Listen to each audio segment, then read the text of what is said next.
নমস্কার, আপনারা দেখছেন বিগ নিউজ এবং আপনাদের সঙ্গে রয়েছি আমি মধুপ্রিয়া। শুরুতেই চোখ রাখবো বড় খবরের দিকে।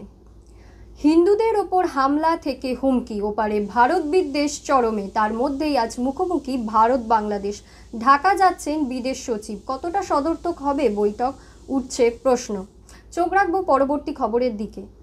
উত্তেজনা ছড়িয়ে নয়, কূটনৈতিক বৈঠকেই হবে লাভ, বাংলাদেশ প্রসঙ্গে বললেন বিকাশ রঞ্জন ভট্টাচার্য। তিনি আরও বললেন, বিজেপির কাজ হলো এই সুযোগকে কাজে লাগিয়ে জায়গায় জায়গায় দাঙ্গা সৃষ্টি করা। চোখ রাখবো পরবর্তী খবরে। বাংলাদেশ জুড়ে হিন্দু নিপীড়ন, নেই কোনো নিরাপত্তা, আতঙ্কে দেশ ছাড়ছেন বহু বাংলাদেশি নাগরিক। চোখের সামনে দেখছেন কট্টরপন্থীদের হিন্দুদের ওপর অত্যাচার। দক্ষিণ দিনাজপুরের হিলি সীমান্তে ফিরে এমনই এক অভিজ্ঞতার কথা জানালেন এক বাংলাদেশি ভ্রমণকারী।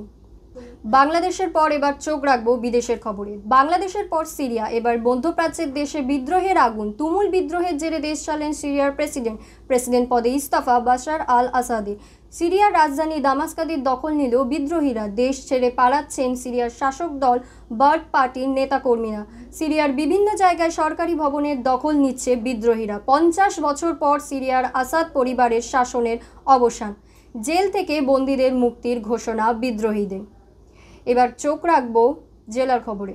ফের দুর্ঘটনার কবরে কলকাতায়। সাত সকালে মেয়র রোডে দুর্ঘটনা। গান্ধী মূর্তি পাদদেশে নিয়ন্ত্রণ হারিয়ে ফুটপাতে উঠে গেল ট্যাক্সি। কয়েকজন যাত্রী ছিলেন, তাদের পুলিশ উদ্ধার করেছে। একটি বেপরোয়া বাইককে বাঁচাতে গিয়ে নিয়ন্ত্রণ হারিয়ে ফুটপাতে উঠে যায় ট্যাক্সি, এমনই আনছে অভিযোগ।